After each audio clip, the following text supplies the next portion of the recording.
Hi guys, I am in beautiful Helsingborg, Sweden. Yeah, a little while longer before I go on my road trip through Europe. Somewhere there in the background is a black dog called Sinja. If she's still there.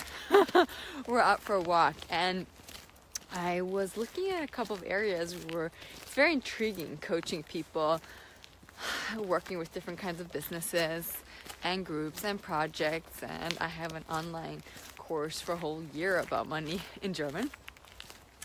And money is a big topic for everybody, and money is one of the things people react a lot to.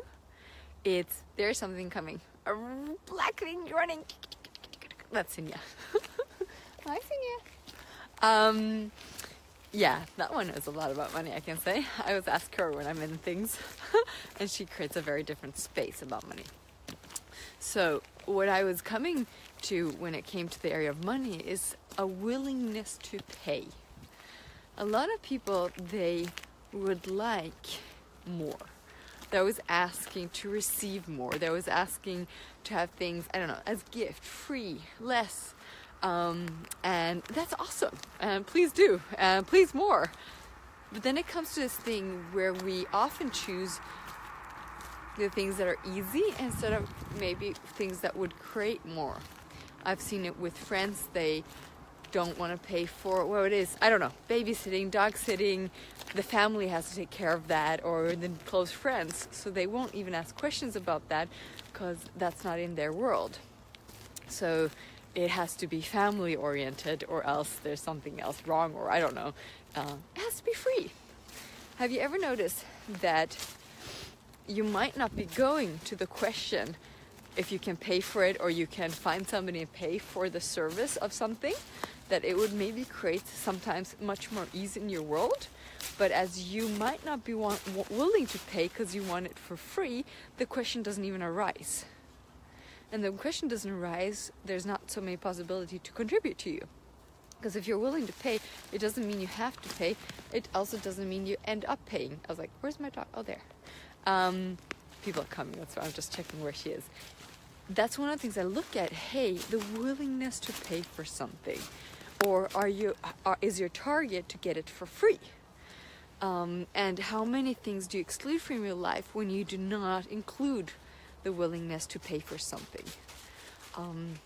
I saw that when I was growing my business, and I came to a point where I couldn't do it all myself, and I was looking to have more people involved, and then finding out it's so easy to go to the point of view, I can't afford it, or it's too expensive, or how can I make this work differently, from the point of view that there's not enough money.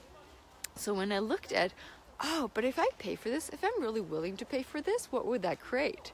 And I was like, much more space, much more time, much more joy. And I was like, okay, what would it take to just pay for it? And what I noticed when I came to the point of really willing to pay for it, things change. Both, I can tell you, my income grew and new possibilities showed up. Not always did I have to pay the people that I was working with because they made more money, or there was a different deal.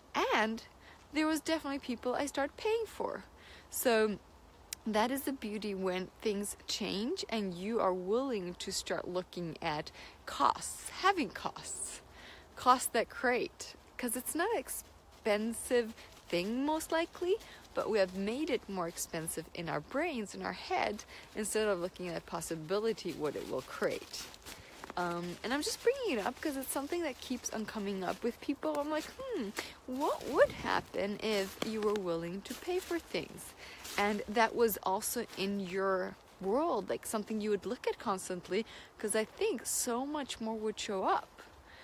There's certain questions we never ask because we have already excluded them by our points of views. So if we have decided this is the way we are living our lives, whatever it is, like the best place, this is the family, or I don't know, this is the best for my kids, this is my best for my business, that basically excludes you from possibilities, because you won't ask for, most likely you will not ask for different possibilities. I can really say the most funny parts for me when I look at it is people around me that have kids or dogs that will not ask outside of their comfortable little circle of people. And when I talk to our coach, business says, especially smaller businesses with not so many. This one wants to say hi to you guys. Hey, Senia, say hi to them. Hi. Let's go. When businesses are smaller, so there's not a lot of people involved, like taking different actions of choices, then most likely you try to avoid expenses that might create a totally different world for you. And those are things I look at especially when I coach a lot of groups and a lot of people in expansion, in generating a different life, and living a different life, is the willingness to have things. And you might think that you have it all, and you might. I just see everywhere I come to new areas in my life, like, oh, there's something. And then I look at it and I change things. And it's getting more awareness. And then you have this possibilities in front of you, like smorgasbord. It's like there's endless of it. It's not limited. You can choose as much as you like, but it's up to me to choose it then. But I would like to have more awareness wherever I limit my life or my business. I don't limit myself that I have a dog. I can sometimes perceive in my world because I really adore having her. I really love her energy. I love doing things like out walking with her, exploring things. I talk with her. Well, we talk because she talks back. She's so clear. This morning she wasn't hungry, and it was so funny because then there's food, but she didn't want it. So she got hungry like around 12:30, and she came back and just looked at me, and I was like, "Oh yeah, we're going out." And she put an intensity in my role, like food. And I'm like, oh, yes, you want lunch now because you didn't even have breakfast. Yeah, hey. And those are the fun parts for me, is everything that I have in my life, am I creating from possibilities or from limitations and lacks in what I don't have? So sometimes I do have in my world that I want to be more with her because I create a lot with her and I adore having her around me. But I don't stop my life. I choose to drive down to Spain because she doesn't fly. And yeah, I still need a car in Spain, but there would be different possibilities. So there's certain choices I make where I include her. But I wouldn't like, oh no, I can't go to Spain because I have a dog, or I can't fly around the world facilitating classes because I have a dog. Now I have a horse too. I don't have kids, but kids are a possibility, or you make them a problem in your life. And I can tell you guys, there's so many possibilities that you can include and so many things they can contribute in your life, but you haven't maybe always asked for it. And it's amazing what kids can contribute to your life that we don't see, that we like, this is my responsibility. These are more costs. These are, like, there's so many conclusions we make with our lives and what's in it, instead of looking what are truly the possibilities. And what joy can you have with that? And what if you'd look at the willingness to pay for things? Doesn't mean you have to. It doesn't even end up paying. But the willingness is very different if you have that in your life, because then you don't go into lack. You don't go into the limitations of money. And limitations with money is something most people live from instead of the possibility. Possibility land is there for everybody. And it's really just to explore. It's really to ask a question and be kind to your life. Because very often we grew up with limitations, and we grew up with saving and save your money for bad times. It's kind of like that then. Or save your costs. Very often it's fun for me to look at risk, because people don't dare to invest in their companies or in their lives or expansion. Because they are afraid of losing, instead of looking at what risk you could take that would also maybe explode your company and your business.